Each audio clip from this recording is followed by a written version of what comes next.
Shalom, kita bertemu lagi. Saya Joseph Paulsan, Apologet Kristen. Banyak pertanyaan yang datang kepada saya, bagaimana sih puasanya orang Kristen? Itu orang-orang Islam berpuasa, orang-orang Buddha puasa, orang Hindu puasa. Emang orang Kristen nggak pernah puasa? Lalu saya bilang, itulah bedanya saya dengan kalian. Kami orang Kristen, kalau puasa nggak boleh pamer. Kalau sampai pamer, maka puasanya percuma, alias batal. Sedangkan kalian kalau puasa kan harus dipamer-pamerin. Kalau pula yang nggak puasa dikoprak-koprak, warung-warung yang buka ditutup, dipaksa. Kalau nggak tutup nanti warungnya dibongkar. Nah, beda ya jadinya ya. Nah, jadi bagaimana sih puasa orang Kristen atau puasa yang benar menurut Alkitab? Nah, pada suatu kali ketika murid-murid Yohanes dan orang-orang Farisi sedang berpuasa, datanglah orang-orang dan mengatakan kepada Yesus, "Mengapa murid-murid Yohanes dan murid-murid orang Farisi berpuasa, tapi murid-muridmu tidak?" Lalu jawab Yesus kepada mereka, "Dapatkah sahabat-sahabat mempelai laki-laki berpuasa, sedang mempelai itu bersama mereka? Selama mempelai itu bersama mereka, maka mereka tidak dapat berpuasa. Tetapi waktunya akan datang, mempelai itu diambil dari mereka, dan pada waktu itulah mereka akan berpuasa." Ya, itu saya ambil dari Markus 2 ayat 18 sampai 20. Jadi apakah puasa itu? Puasa adalah cara meminta kepada Tuhan dengan memberikan atau menukar seluruh keinginan jasmania kita kepada Tuhan. Itu tertulis dalam Yesaya 58, nanti saudara bisa baca sendiri ayatnya ya, semuanya. Dan nanti di akhir akan saya kasih ringkasannya, Yesaya 58 ini. Nah, dalam Alkitab ketika berpuasa, biasanya dituliskan tidak makan dan tidak minum. Itu tertulis di dalam Keluaran 34 ayat 28. Apakah orang Kristen berpuasa? Oh ya, pasti. Seperti tadi saya katakan, ya. Apakah orang Kristen wajib berpuasa? Tidak.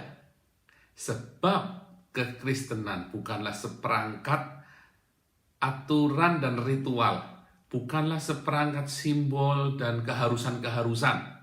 Kekristenan adalah sebuah jalan hidup yang kita tempuh, yang kita pilih, yaitu jalan hidup Kristus, namanya Kristian, pengikut Kristus, ya.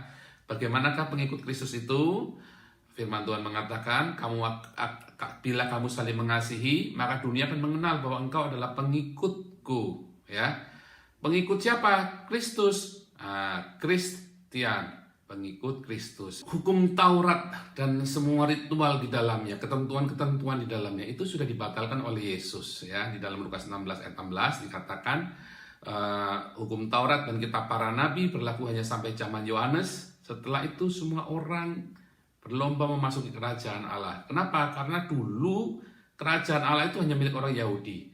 Namun setelah hukum Taurat dan kitab para nabi ini digenapi oleh Yesus, maka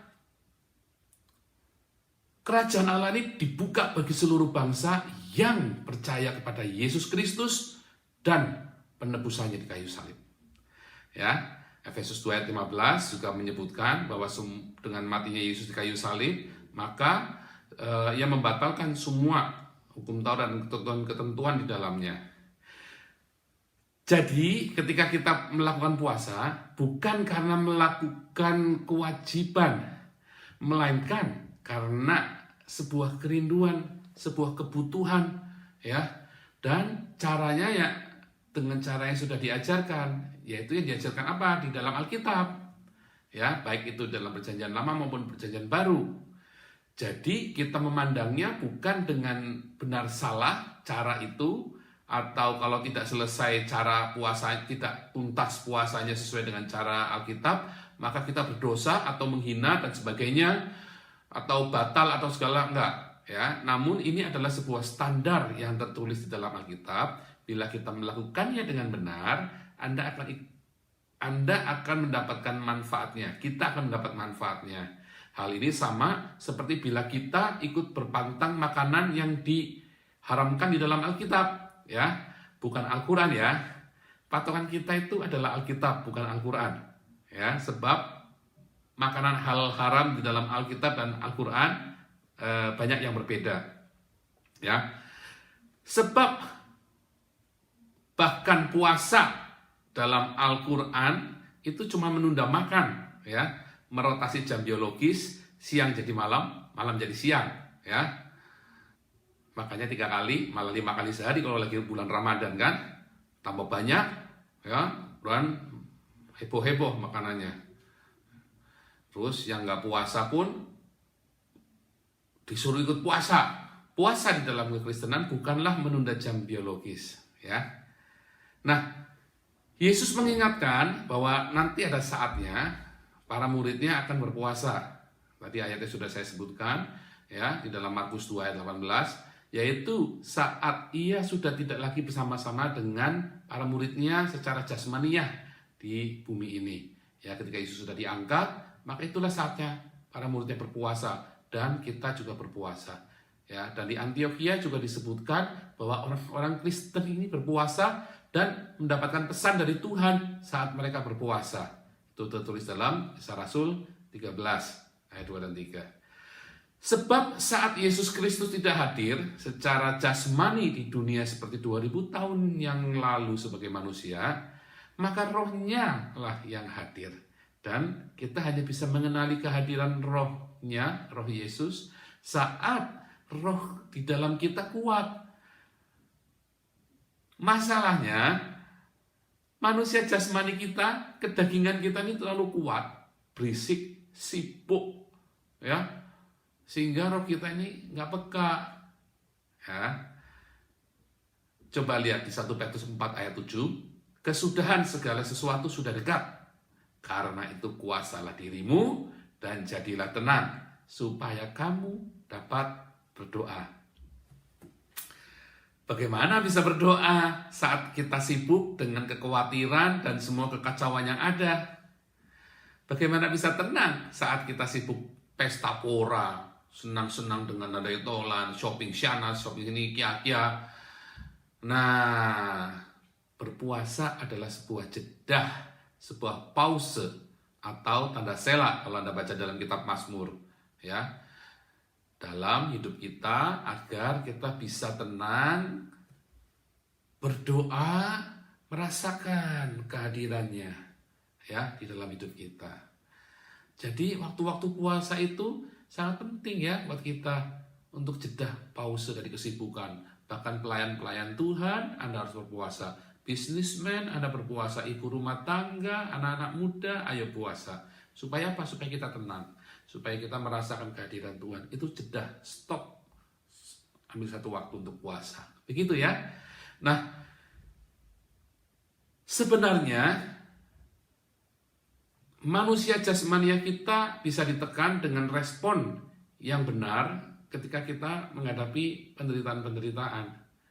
Namun, seringkali responnya kita kan salah. Karena apa? Ya, karena daging kita terlalu kuat.